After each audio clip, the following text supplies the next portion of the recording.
Desember, Selasa 2002. Lisna, gadis cantik berkerudung merah itu tak kuasa menghadapi sebuah kenyataan yang memilukan. Cerita ini diawali Lisna semasa SMA dulu. Jam menunjukkan pukul 2 siang. Lisna pulang sekolah dengan wajah capeknya. Matahari menampakkan sinarnya yang begitu terik. Di tengah perjalanan, Lisna tak sengaja bertemu dengan seorang pemuda yang sangat rupawan. Tubuhnya tegap dengan kulit sawo matang. Roni. Dialah laki-laki yang membuat jantung Lisna berdetak kencang. Ada getaran-getaran cinta yang tumbuh di hatinya. Entah mengapa, Lisna percaya kalau Ronilah calon suaminya kelak. Seperti sifat cewek pada umumnya, Lisna masih sok jual mahal di hadapan Roni. 5 bulan pun berlalu. Gayung pun bersambut tepat di hari kelulusan Lisna. Roni datang ke rumah untuk melamar gadis pujanya tersebut. Lisna tak menyangka Roni begitu cepat melamarnya. Dia merasa hidupnya begitu sempurna. Allah telah mengabulkan semua doa-doanya selama ini, termasuk memiliki hati Roni. Hubungan mereka pun berlanjut ke jenjang yang lebih serius. Malam itu, Roni datang ke rumah Lisna bersama kedua orang tuanya. Acara tunangan pun digelar. Acara begitu khidmat dan bahagia. Senyum mereka tampak selalu tersungging di bibir kedua calon pengantin tersebut. Roni adalah anak dari seorang anggota Polri. Entah sudah menjadi tradisi atau ambisi, keluarga Roni secara turun-temurun memiliki profesi yang sama, yaitu sebagai pengabdi negara. Dan itu pun berlaku untuk Roni, yang tahun ini harus mengikuti tes wajib militer. Dengan terpaksa Roni harus meninggalkan calon istrinya itu untuk beberapa bulan. Mau tak mau, Lisna harus menuruti Roni. Tahu ini semua demi masa depan mereka berdua nantinya. Pagi itu, seperti biasa Roni datang ke rumah Lisna. Tapi kali ini Roni tak hanya datang sendirian. Dia ditemani oleh Jenar, sahabat kecilnya yang selama ini menemaninya. Lisna pun dikenalkan Roni pada Jenar, yang ternyata baru kali ini Lisna dan Jenar bertemu. Karena Jenar sendiri tinggal bersama neneknya di Jogja untuk kuliah, dan hanya pada waktu libur panjang, Jenar akan pulang ke rumah dan menemui Roni. Tak terasa, mereka ngobrol sampai siang. Di akhir perpisahan, Roni menitipkan pesan dan amanah kepada Jenar. Bro, tolong jaga Lisna ya, selama aku pendidikan nanti. Mereka pun tertawa secara bersamaan. Jenar pun mengangguk, tanda menerima amanah dari sahabatnya itu. Lisna tampak tersipu malu. Dia merasa terharu pada Roni. Sebegitu khawatirnya Roni pada Lisna, yang harus menyuruh orang untuk menjaganya. Setelah berpamitan, mereka pun bergegas pulang. Di sepanjang jalan, Roni menceritakan soal Lisna tunangannya. Roni pun berkata kalau dia selalu ingin menjaga Lisna, meski dia sudah tiada nanti. Terus, Pak Mali ngomong begitu bro. Jangan mendahului kehendak Tuhan.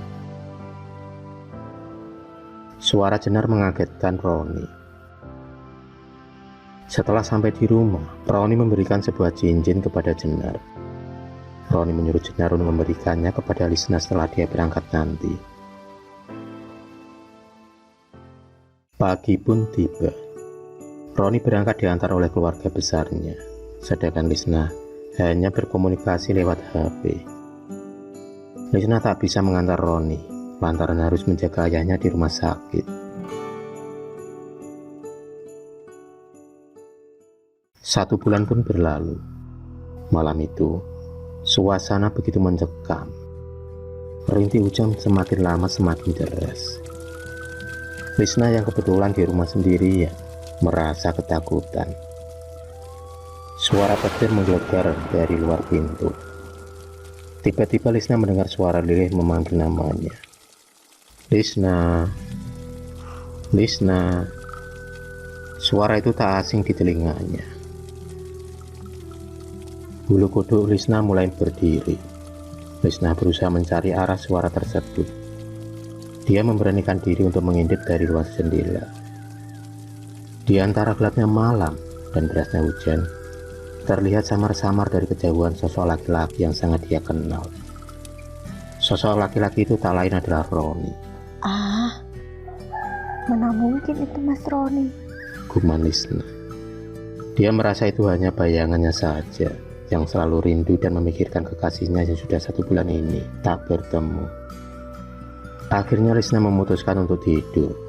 Karena mata yang begitu mengantuk, tak butuh lama, Lisna pun terlelap dalam tidurnya. Dan sampai di alam mimpi pun dia bertemu dengan Roni. Tapi kali ini Roni berbeda. Tampak wajahnya yang pucat dan lemas. Di dalam mimpi itu Roni menyuruh Jenar sahabatnya untuk menikahi Lisna. Sontak saja Lisna terbangun karena mimpi itu seolah-olah nyata. Apakah Mas Roni sudah mendapatkan penggantiku sehingga menyuruh Jenar menikahiku? Keringat Lisna bercucuran sambil memikirkan arti dari mimpinya. Jam menunjukkan pukul 2 dini hari. Lisna terbangun dan menuju ke dapur untuk minum. Tiba-tiba, suara ketukan pintu dari luar terdengar. Lisna yang ketakutan mencoba membuka pintu. Dan setelah pintu dibuka, Lisna dikagetkan dengan Roni yang tubuhnya penuh darah. Wajah Roni pucat pasi. Lisna segera memeluk dan menyuruhnya masuk ke dalam rumah. Lisna berulang kali bertanya perihal kondisi Roni yang penuh darah. Tapi Roni hanya diam seribu bahasa. Tubuhnya dingin dan kaku. Tatapan matanya kosong. Tak ada ekspresi sama sekali. Lalu Lisna pun berinisiatif mengambil air hangat dan air minum, sekaligus pergi ke kamar untuk mengambil baju ganti untuk Roni. Setelah dia kembali, Roni tiba-tiba menghilang tanpa jejak. Tak ada sahutan meski Lisna memanggilnya berulang kali. Dalam kemarikannya, tiba-tiba Lisna dikagetkan dengan suara ponselnya yang berbunyi. Panggilan itu datang dari ayah Roni yang mengabarkan kalau Roni telah tiada karena kecelakaan beberapa jam yang lalu. Detik itu juga, lutut Lisna seakan tak mampu menopang tubuhnya. Tangannya gemetaran, hingga gelas yang di tangannya terjatuh. Lalu, siapa yang tadi bersamaku? Air matanya pun turun seketika, mengenang kebersamaannya bersama Roni. Dia tak menyangka akan berpisah untuk selamanya. Dengan tubuh gontai, Lisna menuju rumah Roni. Suasana isak tangis mengiringi kepergian pemuda kebanggaan keluarganya itu. Air mata kembali beranak-pinak di pipi Lisna ketika ia membuka kain jari yang membungkus tubuh kekar Roni.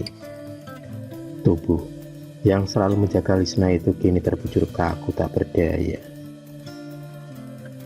Harus ikhlas, harus tegar, karena ini adalah sudah menjadi kehendaknya. Setelah acara pemakaman selesai, Jenar menemui Lisna. Di tangannya terlihat sebuah kotak cincin dan amplop surat. Jenar kemudian mengatakan kalau itu adalah sebuah amanah dari Roni. Amanah yang harus diberikannya tepat di hari ulang tahun Lisna besok pagi. Dengan perasaan tegar, Lisna mencoba membuka kado sekaligus isi surat itu. Lisna, maafkan Mas yang tak bisa menemanimu. Tapi sampai ajal memisahkan aku akan tetap bersamamu. Tangisan Lisna kembali pecah. Entah firasat atau apa, yang pasti Roni sudah mempersiapkannya jauh-jauh hari. 2 tahun pun berlalu. Kini, Jenar menikahi Lisna atas janjinya kepada Roni yang menginginkannya untuk selalu menjaga Lisna setelah kepergiannya. Kini Lisna hidup bahagia bersama Jenar, meski masih ada bayang-bayang Roni di kehidupan mereka. Jodoh, maut, hanya Allah yang tahu. Ada rahasia Tuhan di balik sebuah peristiwa. Al-Fatihah untuk Roni.